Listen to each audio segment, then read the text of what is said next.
पुराने नियम की प्रोफेसी के अनुसार जो लोग जिन्होंने राज्य करना था और आत्मिक अगुवाई करनी थी, वो एक्चुअल में यहूदा इस्करियोती था, ना कि पतरस।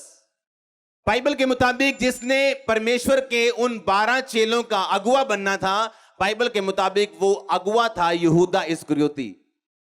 क्योंकि बाइबल कहती है कि यहूदा का जो प्रोफेसी थी, जो पुराने नियम में, वो इस बात को बताती थी कि यहूदा जो था वो अगुवाई करेगा। लेकिन बाइबल बताती यहूदा वो अगुवाई नहीं कर पाया, बल्कि पतरस ने उसकी जगह ली। और पतरस वही व्यक्ति था जब परमेश्वर ने कहा था, लोग मुझे क्या कहते हैं और तुम क्या समझते हो कि मैं क्या हूं। तो अकेला पतरस बता पाया था कि तू जीवते परमेश्वर का पुत्र मसीह है। तो परमेश्वर ने कहा था, इस बात के कारण मैं कलीसिया तुझ पे बनाऊंगा, अधोलोक के फाटक तुझ पे प्रबल ना होंगे, तू इनका अगुवा होगा, तू इनकी अगुवाई करेगा, तू इनका लीडर होगा। इस बात के कारण क्योंकि जो कुछ तूने परमेश्वर से, उसकी आत्मा की सहायता से जो रेवलेशन पाई है, उसका बदला मैं तुझे जरूर दूंगा। अगर आप इस बाइबल के इस कहानी को ध्यान से पढ़े तो बाइबल बताती है यूसुफ जो था, जब उसने दोनों को देखा, एक पकाने वाले का प्रधान था, एक पिलाने वाले का प्रधान था, दोनों का अर्थ उसने बताया। जब दोनों ने सपने देखे तो यूसुफ ने कहा, तुम्हारे सपने का अर्थ यह है कि तुम्हें राजा फिर से उसी पद पे नियुक्त करेगा। और दूसरे के उसको मतलब समझाया कि तुम्हारे सपने का मतलब यह है कि तुम फांसी पे चढ़ा दिए जाओगे। और बाइबल कहती जैसे ही वो दोनों बाहर निकले, उन दोनों के साथ वैसा ही हुआ जैसा यूसुफ ने कहा था। पर बाइबल कहती इस घटना के बाद 2 और साल यूसुफ उसी जेल में रहा और उसका कुछ नहीं हुआ।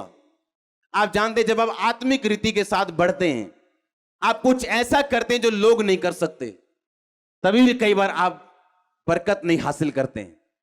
और परमेश्वर देखता है कि अगर 2 साल एक ऐसा स्वप्न बताना जिसको तुम जानते नहीं हो, तुम कभी मिले नहीं हो, ऐसे व्यक्ति के बारे में प्रोफेसी करना जिसको आपने कभी मिले नहीं, आपको पता नहीं वो कौन है, कहां बैठा है, क्या है, और उसके बारे में प्रोफेटिक वर्ड देना और वो पूरा हो जाना, लेकिन आपकी लाइफ का ना बदलना एक चैलेंज रहता है, एक चुनौती रहता है।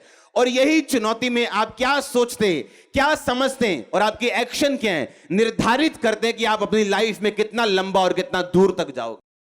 इतना बड़ा मिरेकल करने के बाद भी वो कहां था? जेल में। इसलिए बाइबल कहती है मसीह में की गई मेहनत कभी व्यर्थ नहीं जाती।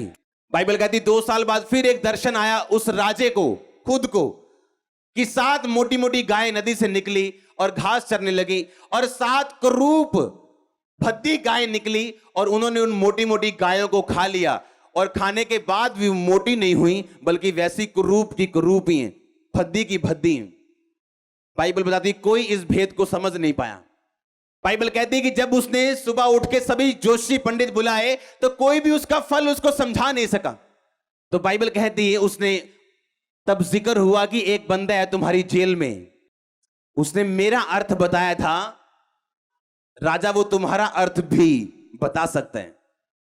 आप जब आत्मिक व्यक्ति बन जाते हैं तो बाइबल के मुताबिक आप प्रॉब्लम सॉल्वर बन जाते हैं।